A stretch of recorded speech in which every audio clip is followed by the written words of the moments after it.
An entitled Karen in a shopping mall claims I'm faking my blindness to get paid government benefits, and as a result, snatches and steals my walking cane and tries to run away. She ends up getting tackled by a bystander. Here's what happened. As a 21-year-old blind male, I've been through a lot in my life. I lost my sight in a car accident when I was just 16 years old. The doctors told me that the impact of the crash caused a traumatic injury to my optic nerve, completely destroying my vision. The thought of never being able to see the world around me again was devastating. But I learned to adapt. I learned how to navigate the world with my cane, and I learned how to listen to the sounds and footsteps of others to get a sense of where I was. I was determined not to let my blindness define me. That was until I ran into a Karen and her entitled brat of a kid at the mall. I was just minding my own business, walking down the aisle and listening to the sound of my cane tapping against the floor. Suddenly, I felt a sharp tug on the handle of my cane. I immediately knew something was wrong. "Excuse me," the Karen screeched. "What are you doing?" "I'm sorry," I said, trying to regain control of my cane.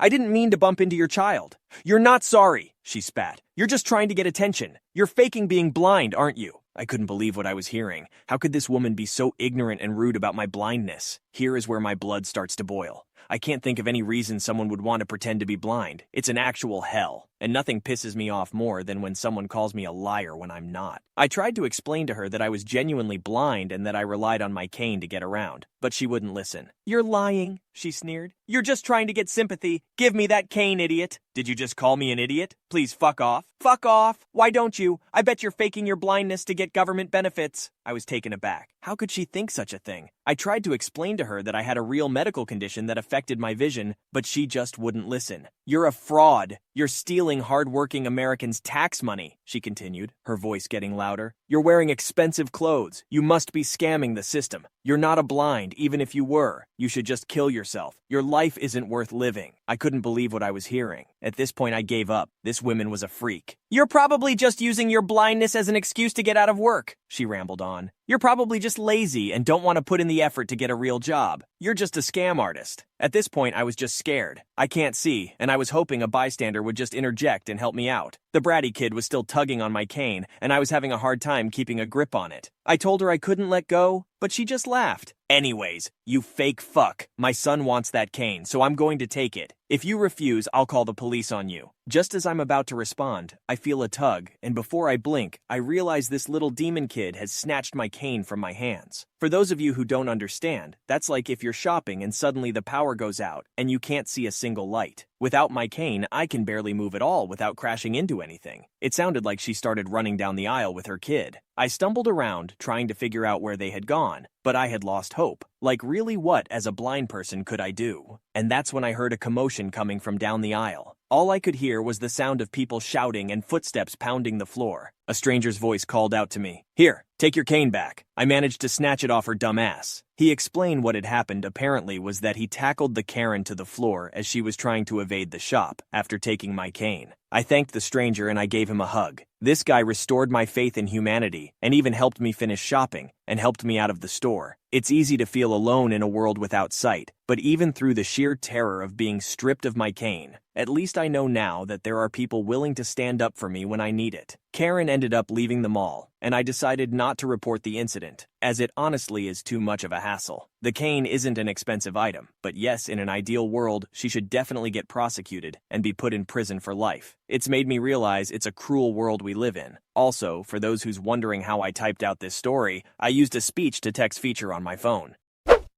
Wow, this story is just crazy. I can't even imagine how it must feel to be blind and then have someone like Karen come along and make things even worse. It's just so wrong to see someone treat someone else like that, especially someone with a disability. I mean, what could she possibly have thought was going to happen? It's not like this guy was faking his blindness to get some kind of advantage. He was just trying to get by in a world that's already tough enough for him. And then for her to start calling him a liar and saying all sorts of crazy things, it's just so ridiculous. It just goes to show that there are some people out there who are just truly awful. But on the bright side, at least there are still some good people in the world, like the stranger who helped our blind friend out. It just makes me feel so grateful for all the good in the world. So, what do you all think of this absurd situation?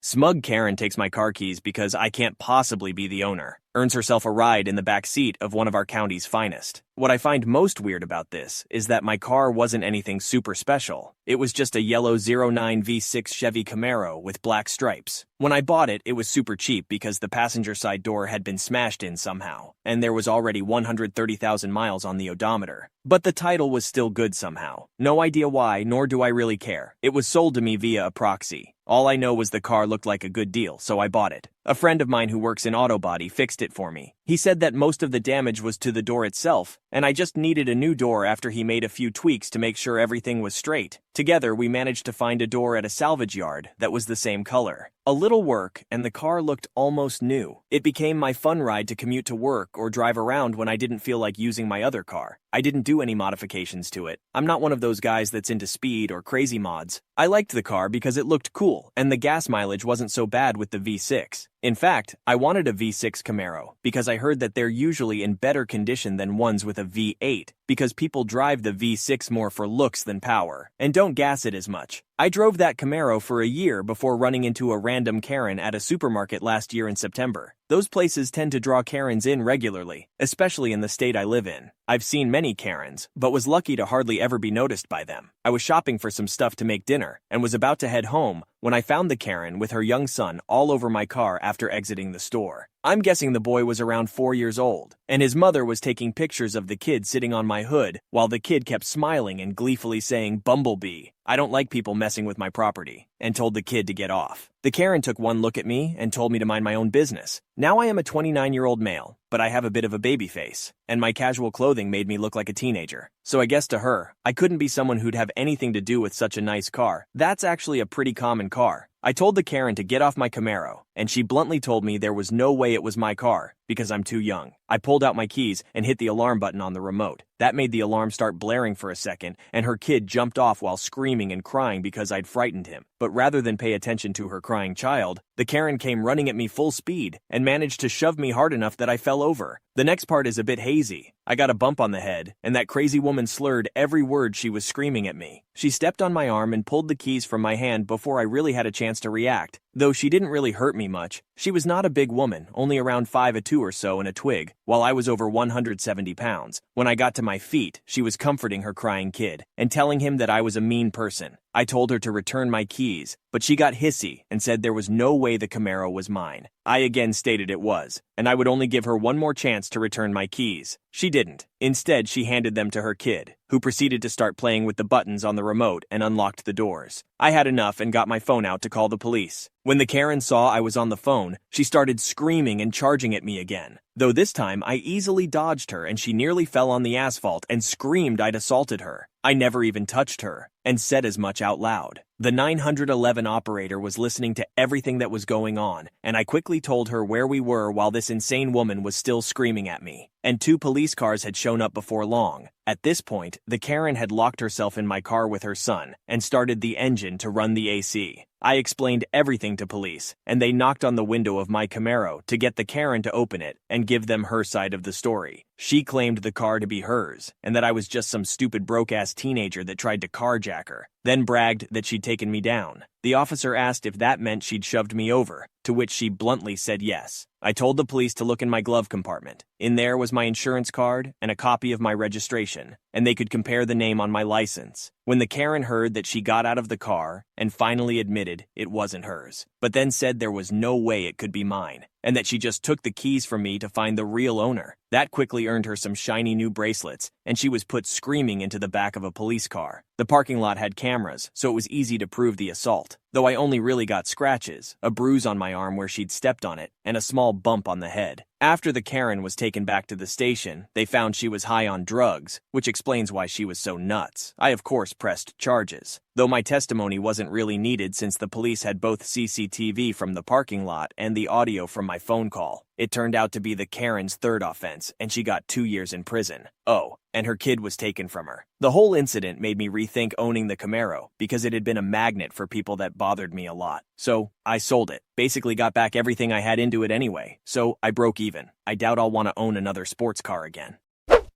Wow, what a wild ride with this Karen. I can't even imagine being in OP's shoes, having some random woman try to steal your car and then physically attack you. It's just crazy how some people think they can do whatever they want and get away with it. But the real kicker was when she claimed the car was hers and tried to play the victim. I mean, come on, Karen. The evidence was right there in the glove compartment, and the parking lot cameras captured everything. I'm glad OP was able to get justice and press charges, and I hope the Karen learned her lesson. It's a shame her kid had to be taken away too, but that's the consequences of her actions. What do you guys think of this absurd situation? Let me know in the comments.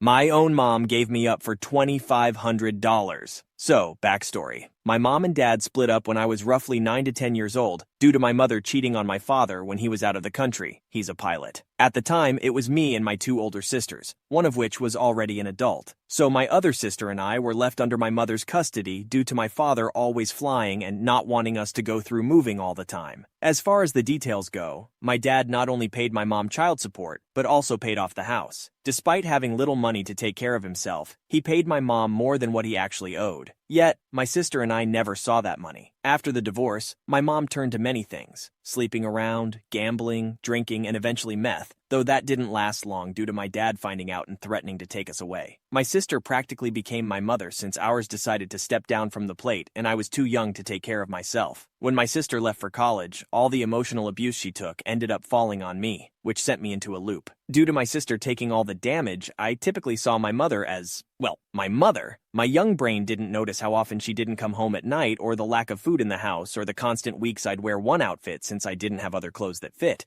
I didn't notice how not normal this is. Heading into high school, it became more and more obvious this wasn't right at all. Yet I still loved my mother. We bantered and ate fast food together, and she was proud of my accomplishments. But she had her moments, dropping huge hints that I'm too boyish like my dad, refusing to let me cut my hair, pressuring me into wearing makeup, heels, dresses, convincing me I don't need therapy as my therapist at the time, made me uncomfortable. One of those Christian therapists that made everything about God. While I am a Christian, it didn't help the conversation, and so on. Meanwhile, my dad met a woman, and they fell in love. When she became pregnant with his kid, he moved her to America after my little sister was born and started a new family. I love my stepmom. She's literally the sweetest woman I know. And I adore my baby sister, and eventually my second baby sister. Over time, after spending many nights in their home, I came to realize how much happier I was at their house over my mother's. One day, I told my dad I want to officially live with him. At this point in time, I've noticed how depressed I am and how things aren't normal in my mom's house. When I told my mother this, she was deeply upset and cried, but she understood, or so I thought. That's when everything went downhill. The text messages started, sly guilt trips and remarks on how someone else convinced me to move out, that my father convinced me she was the bad guy. The more these texts happened, the warier I became on talking to her. It got to the point where I would cry after every conversation because I was so confused and lost. One day, she practically trapped me in her car in my best friend's driveway to tell me how my reasons for leaving her were bullshit and that I clearly don't remember what it was like in that house. Cue my memory issues. But enough about that. Let's get to the good part, the custody case. Due to me being the last child between my mother and father, my dad no longer had to pay child support. Obviously, they go to court about this. Except my mom didn't show up for many, many hearings. When she did, she had this bullshit story about how my dad owed her a shitload of money because he never paid the full child support, how she felt pressured to believe him and trust him when he said he knew how much he owed her. He did. He calculated it himself and actually paid more than what was needed. So, if you're catching on, this fight was about money. Here's a fun little thing. My mom texted me maybe a month before this case started about how she desperately wants me to come home, how she will do anything to get her baby back. That aged well, didn't it? Because one day, my mom stated that if my dad pays her $2,500, she will give up full custody of me. My dad agreed to it, and it was over. She gave up her custody rights for $2,500. It still stings. I'm still bitter and angry to this day about it, and this case happened years ago. I don't think my mom is aware I know the details on this case, as she, very rarely, reaches out to me as if we still have a relationship to tell me how much she loves and misses me. The thing is, I learned that my mom actually despised me after the divorce because I reminded her of my dad. We have the same eyes and resting face, lol. My mom just loves being the victim, and even tried to convince my sister she doesn't remember doing all the stuff she did to us. She even blamed my dad for her cheating on him, and said so to my face. I haven't had a real conversation with her since Christmas, over the phone OFC, and haven't seen her in person since maybe before the pandemic. She texted me recently, all excited about a gift she got for my sister's unborn baby, and it sent a whole new wave of resentment towards her. I stopped trying long ago to have a relationship with her as she doesn't try in return. return, and will continue to do so until she admits her wrongs, apologizes, and actually tries to be a fucking mother for once in her life. Until then, my only mother is my lovely stepmom.